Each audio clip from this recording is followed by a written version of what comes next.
Last time on Tirada de Huello. Hello, people of Earth. How are you this fine evening? Sensors on and goodbye, Director of Facilities. Oh my God. I'm in the tomb. And he's already gone. Oh, shoot.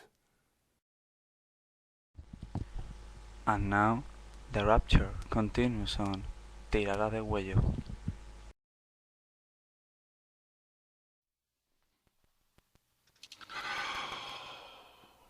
Too late. Too late. And Judas is gone already. They're all gone. The Romans, I can see that they ran off. But that was a frightful sight.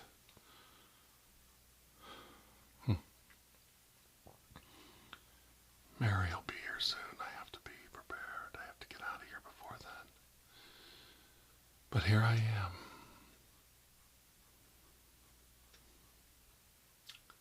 Here I am inside the tomb.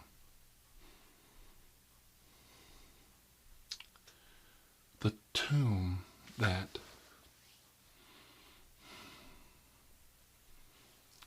Christ was laid in was physical, but it was also a metaphor for many things. There was a time when he was on the cross, he was abandoned by everyone, all of his friends, all of his associates. They abandoned him.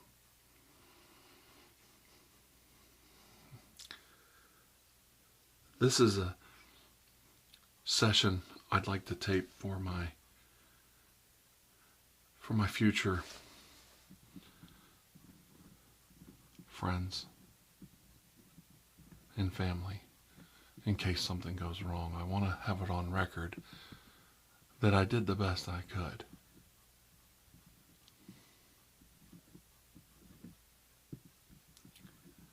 I don't want people to be ashamed of me, but I did what I thought was right, always. That's not always popular. That's not always considered the right thing. But I want to give you all some food for thought. What put Jesus in this tomb? Many thought he was here to bring forth revolution, to bring forth an insurrection, to establish a kingdom on earth. That was never his intent. His intent was to teach, to give you the tools to go on in your life, that you could do great things. You could accomplish things in your life, and you didn't need God to do these things. God gave you the tools already. You were made in his image. This, your higher functioning brain, your eternal soul. These are the things that separate you from all other creatures on the planet. You have the ability to reason your way out of a tomb, out of a box, out of a trap. You've heard the old joke, he couldn't fight his way out of a brown paper bag.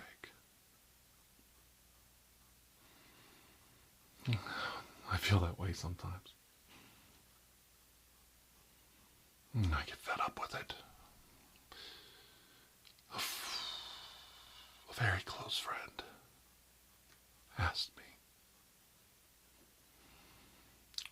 They asked me, how do you keep going? How do you do it? How do you stay so resolved? How do you keep getting up?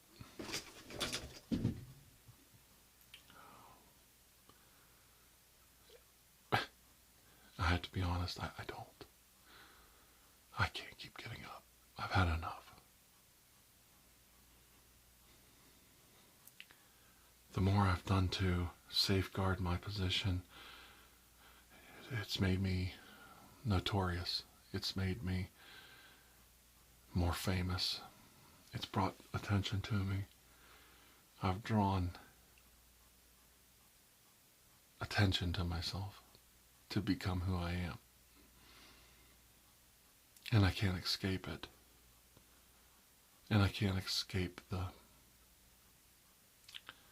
public opinion, regardless of what people think, good or bad.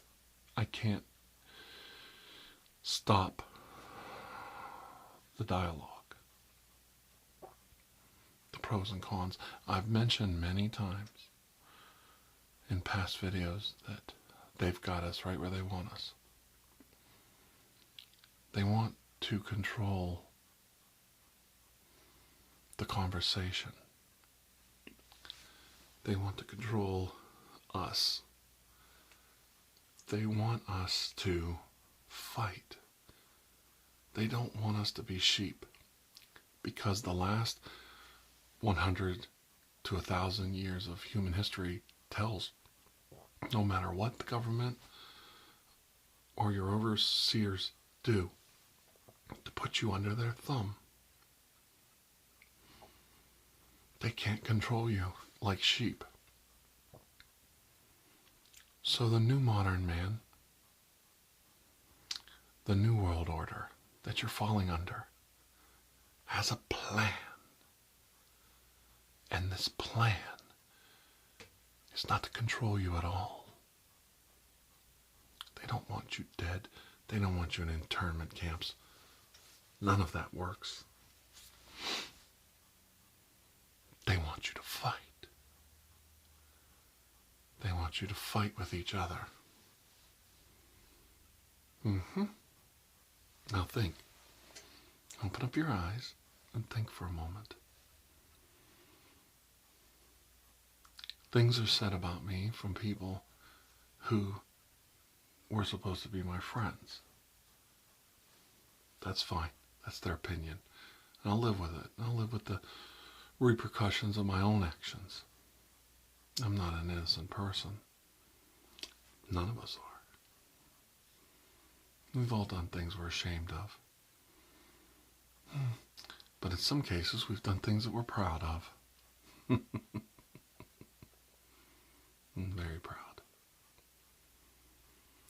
But there's another group out there. And this is a group that's never had a conversation with me. They don't even know me. But they've formed an opinion. And they want to be outspoken about it. Now they know who they are. They've never actually had a conversation with me. But they want to stop me. I've never done anything to them. I don't even know them. So, what is their agenda? Think for yourself. Ask this person, have you ever had a conversation with that man? Do you know what he's all about? Did you ever get to take the time to get to know him? Did you ever have a dialogue with him? Was he ever mean to you? And then you start to think, well, what's your problem with him? Are you jealous? You must be petty. You've got to be jealous because he never did anything towards you. He doesn't even know you. You're not even associates, let alone friends. So how could he even have a problem with you? Why are you taking him so seriously? Now he's a threat. So now you are part of the dialogue. You don't want to be left out. And you're right where everybody wants you to be. You're on this side with your opinions. And they're on this side with their opinions. So here I am defending myself against people with an agenda. They say I have an agenda. And what we do is we fight. And everybody picks sides. And it goes right down the line. and it never goes away. And in the background are your true overlords that put you in this tomb. Start thinking about it, people. The ones in control, those are your overlords. And they dictate the story. I tell you the story, but that's not the narrative that they want you to hear. They don't want you to listen because I preach to speak for yourself, to think for yourself, to keep your eyes open and see things for how they really are. They don't want you to do that. They want you to continue their narrative, that they're the overlords, they're the ones in control and in power, and you must not listen to anyone who usurps their power, anyone who questions their authority. They are the puppet masters, the true puppet masters, who pull the strings. That's right. They pull the strings. They dictate the terms of the contract. You sign it in blood, and they hold you to that contract. That's your covenant with them. You've sold your soul to them. And if you don't believe me, I have a test for you. I have a test to prove the validity of my argument. But I know so few of you will take up the challenge because truth is fear. There's a fear to seeing the truth with your own eyes. It's frightening.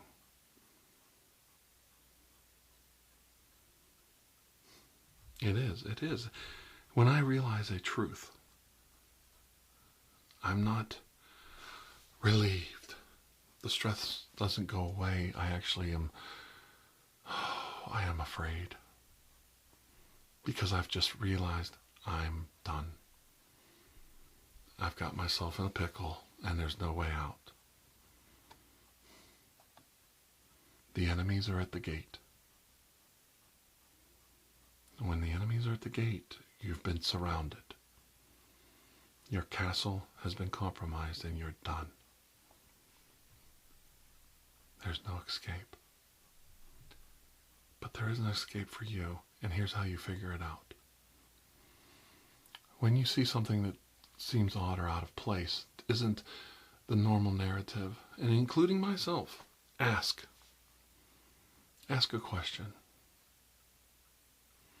Ask, well, why did you do that? Why did he do that? Why did he say that? Now, if you're truly interested in seeking the truth, the person will say that they value your opinion and they will try to answer your question. They will try to give you some kind of answer and resolution to your question. But those controlling the narrative, go ahead and see how they react. I'm not going to tell you how they're going to react because I already know how they're going to react. If you start questioning their authority, questioning their narrative on you, you're done. You're of no further use to them. Your eyes have been opened and you can see for yourself. You start asking questions. Get this person out of the room now. Tell me if I'm wrong. Go ahead, right below. Climb right inside this tomb with me. Tell me if I'm wrong about questioning authority, the results of that. If I'm wrong, I'm wrong. I'll lay down in this tomb and I'll stay here. But something tells me, like my friend asked, how do you get up? How do you keep going? How do you get out? I'm pretty sure I'm going to find a way to get up and get out of here.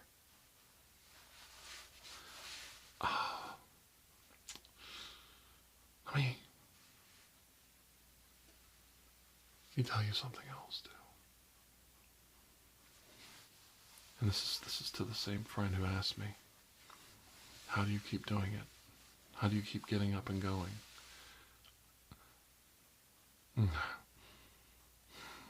I don't.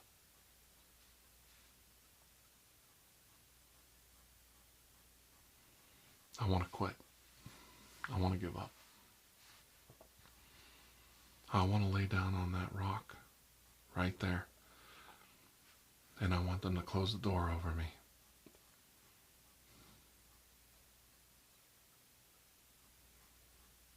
I certainly deserve it for something I've done. We've all done wrong. I'm no more guilty than the next person.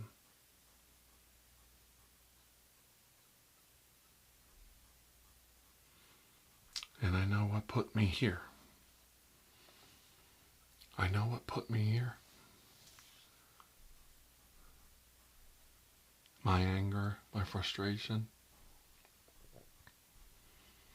getting tired of it, getting tired of the nagging, seeing people I thought were my associates and friends actually speaking out against me. Here's the saddest thing you're ever going to hear someone say in an ASMR video. Breaking the wall right now. You've all been wonderful. Each and every one of you watching my videos, you've been wonderful. I never get trolled, and if I do, it's petty. It's easily dealt with. Many trolls on other channels come to me, and we end up becoming friends. I learned how to talk to people and communicate, be open-minded, and I love you all. I love you all. But the truth is, if I'm tormented, if somebody's screwing with me, if somebody's jacking with me, it's not you people doing it. It's not you.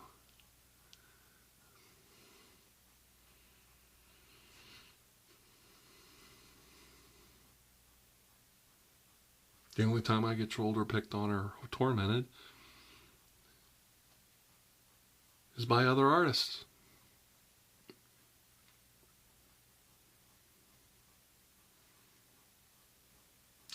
I don't know if they're petty, juvenile, or just doing what they're told. Playing the narrative. Oop. Sorry.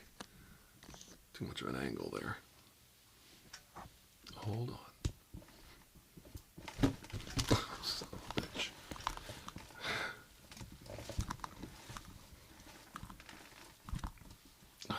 Hold on.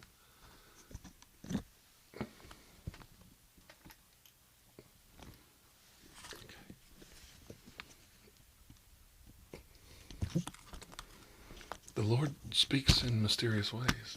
Maybe He's telling me something now. Drop it. Move on. You can't fix it. I can't fix things that are broken. I can't fix friendships that are gone forever. I can't tell people to move on. I can't tell them to leave me alone. I can only control my actions. Now I've explained that I've tried. Yet I continually see that I'm going to continue to be tormented for a while to come. And I'm going to have to deal with it. I'm going to have enemies come at me for a while yet.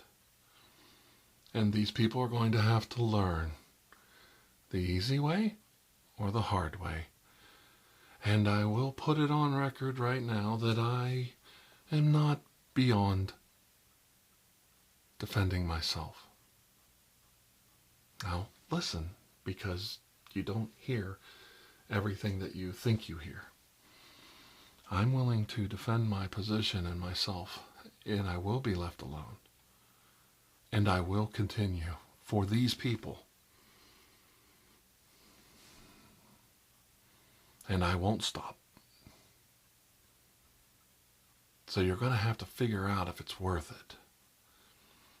If this thing that you despise so badly, standing here before you, is worth it.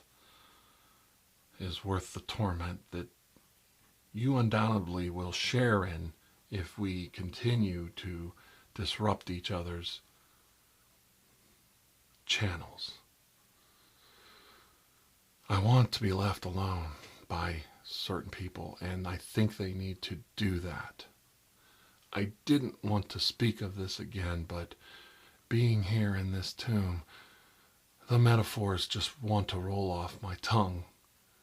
I've made it clear that I don't want to be bothered, and you should leave me alone.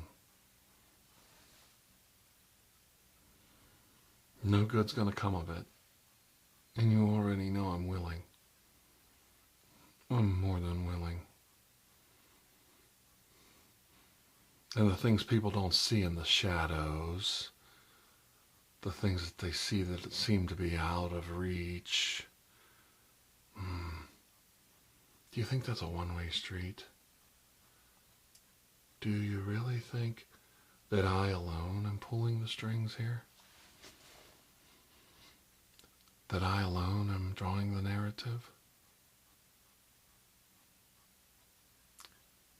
That I alone am controlling everything? Or is someone else manipulating, controlling, slowing things down for their own benefit? How does this current narrative help you? It doesn't. How does your association with certain people that you deem to be your friends help your career and helping you along? I already opened my own eyes, broke ties, and I'm doing quite well. I can see past the world around me and make my own narrative up. And that's frightening. It's frightening to believe that someone can come out and do their own thing, control their own destiny, pick their own battles,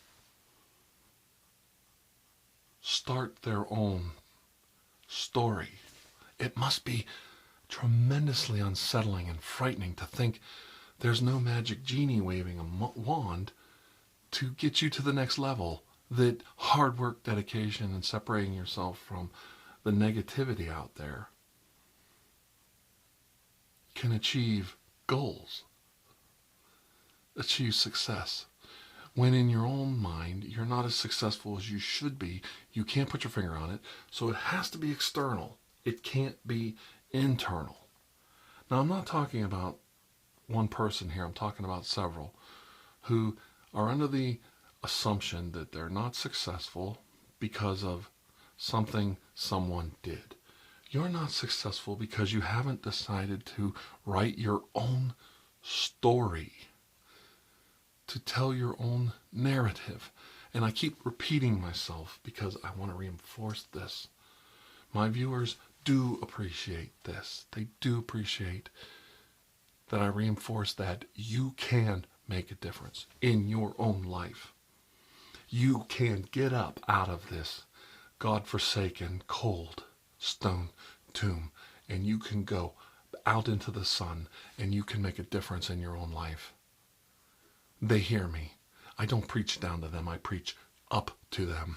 I look up to my audience. I thank my audience. I admire my audience, and I admire them. This might have been the video I should have done, stepping out of this tomb, reborn, refreshed, coming back at this, not stopping, and showing everyone that I'm very much capable of it. I've reinvented myself many times, and I'll reinvent myself again, and I won't be stopped, There's no such thing as quitting when you have responsibilities in the world. When you're a father, when you're a husband, when people depend on you. If you're a child and you think, well, that's good for you, you're older, you have responsibilities, I'm just a young man, I don't have these things in my life. Yes, you do. There's expectations of you becoming something in your life. Your parents, they want the best for you. They want you to succeed. They want you to find your own narrative, your own story, your own life. They want you to be a success. They want you to go out and be somebody. They don't want you to wallow in self-pity and hate, anger, be disillusioned. They want you to be happy. They really do. And if they don't, if they're not accepting of who you are, how many times do we preach this to each other? You and me back and forth. If they are not accepting of who you are and the person you want to be, then you have to move on. You have to find it in your guts to move on. Because in this world, nobody's going to help you unless you help yourself first. And if I don't get up out of this tomb and keep moving, I'm going to die here. I am going to die right here. Now I know this to be true because you told me that it helped. You, the viewer, my friends out there. You've heard me. And you know that there's no end to this. It's not going to stop. So we have to decide, are we going to lay down and quit, or are we going to get up and move? And I've been droning on and on enough to know that you got the point.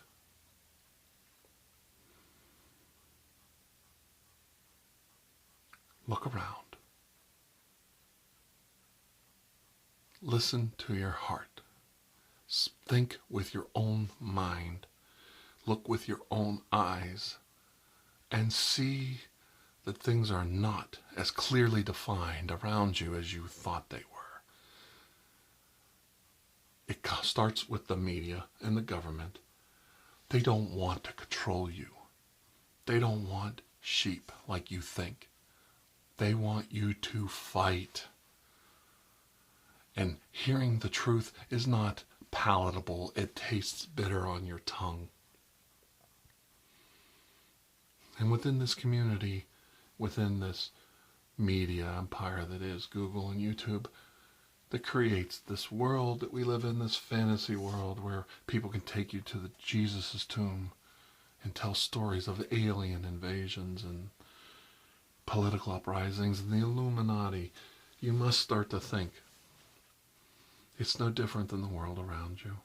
There are those with agendas. And those people with agendas and those people who are in control do not like it when people start telling a different story. They don't like it when someone comes along and starts preaching from a different gospel. This isn't even religious. I know I use that context around me, but it's not. It's about being a human being. Jesus taught you first to be a better person. Take out the Son of God. Take out the leaving the tomb. Take out eternal life. Take out all the promises that they get to get people to throw money into the plate every Sunday. Throw all of that out. And look at the man. He preached in the desert. He didn't preach in the temple. They cast him out of the temple. They cast him away from the holy church. It's funny, when you grow up, you look up and you see this hippie, this long-haired, bearded hippie on the wall of the church. And they say, that's Jesus, that's the Son of God, and he died for your sins. But if you really look at him, he probably wouldn't be welcome in today's church because he isn't dressed properly. His hair's not coiffed enough. His beard a little unkempt from being in the desert, and his feet covered in sand. And he's certainly not wearing a tie. He didn't preach in the temples. He didn't preach to the successful. He didn't preach to those in charge. He preached to the lost. He preached to the ones that needed him. He spoke a different narrative. He spoke a narrative of, well, if I tell you a story, a parable, and it tells you a better life lesson, wouldn't it be better to be a better human being first and a God second? He was more interested in being a man and showing other men how they could be the best that they could be. He was a humanist, and that kind of word really sets off people. They don't want to hear that. They don't want you to start thinking about your fellow man in equal terms. Color, race, sexuality, religion. They don't want that. They want us divided. 50-50 and fighting. That's the true control. And that's the control that's on now. Draw sides. Let's figure out who's on whose sides, and let's divide them up and let's conquer. Once we figure out what's going on, who's on what side, 50-50, we can start to take them apart bit by bit, and we can quiet and quell this revolution. We can quiet and quell these voices that don't agree with us. These voices that dare say a different story than we want them to hear. And they can't escape it because it doesn't go away. They threw Jesus on the cross and they killed him, but they couldn't silence his wisdom. They couldn't silence his story. He got up, either physically or figuratively or metaphysically, and left that tomb. He didn't die in that tomb. And that's the story that they really should be teaching.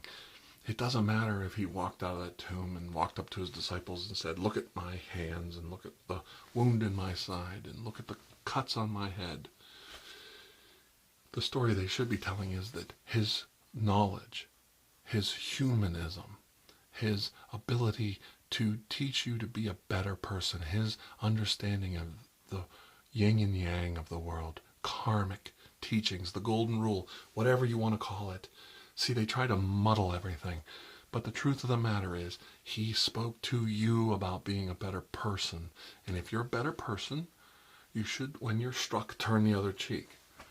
But you should not let people destroy you. You have the ability to fight back. And you fight back with wisdom and knowledge.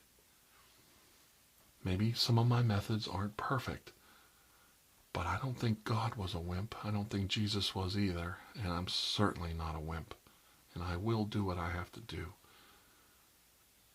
to get my point across.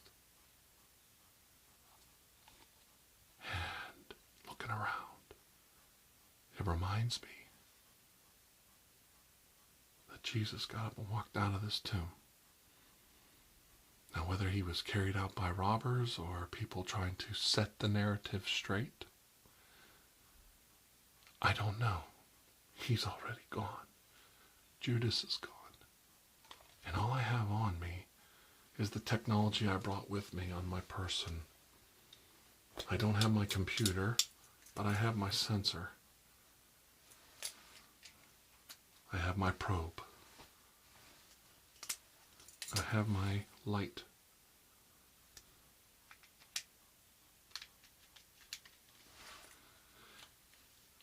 Down on my one ankle, I have my .38 service revolver. It's a police special. Snub-nosed .38. It's strapped to my ankle holster. I don't like people to see me carrying a sidearm, even though I'm required. I think it makes people apprehensive to see that. And on my other ankle is strapped to, hang on, this little device. My yellow banded Tesla device. Charged and ready to go. Because when it comes to the United States, why have one when you can have two? Don't believe me? This MacGuffin is not a story cheat. It's a historical fact. Why have one when you can have two? Not one, two atomic bombs. And not the same design, two competing firing mechanisms and designs. Why have one rocket system, one built by the Navy, when you could have two, and one built by Werner von Braun's Operation Paperclip team? So we launch a rocket, and it fails and blows up a very rare and expensive satellite, our first satellite ever. No problem, 1 month later, we'll launch the other system, the one built by Werner von Braun and his team, his Redstone rocket. Well, that's quite funny, isn't it?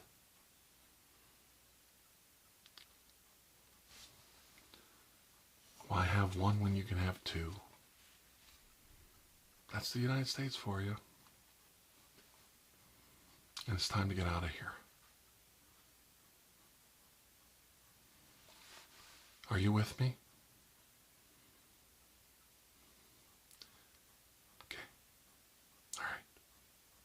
Now, first things first. If my wisdom is correct, my associates probably tried to confront whoever put me here. My first step would be to try to go back and get them out of there in time. That should be an easy rescue. Once I secure my team, we got to deal with Judas. Sadly, putting him in a limbo state isn't going to work. He needs to learn the way of Tar the whale, the way of the slit throat. I need an assassin for that. And as for the alien scientist, now that we know he's the only one of his kind, we know if we destroy him, it will end this galactic war forever. We were not able to kill him in the past, but only banish him to limbo. I don't know what it'll take to kill him. Maybe you know. If you have an idea, tell me below. Maybe we can add it to the story. Isn't that exciting? Isn't it exciting when you see little things people say being added to the narrative? That you become part of the story. It's so exciting. It is. Dr. Andrew Michaels couldn't kill the alien scientist. He could only banish him to a limbo dimension with the help of a demon. So even the power of heaven and hell can't destroy this creature. But there must be a way. Help me. I need your help. How is he going to stop him? There must be a way. Until I see all of you again, please have a most blessed day and know that I care. No matter what you think, no matter what you hear, I do care about all of you. I do. You've been with me thick and thin. And I'm proud to call you my friends. Now that's enough of this bullshit. You want to get out of this tomb? I do. It's kind of dank and stinky in here. Smells like a dead guy's been in here for 3 days. So, sensors on. Let's go. Goodbye.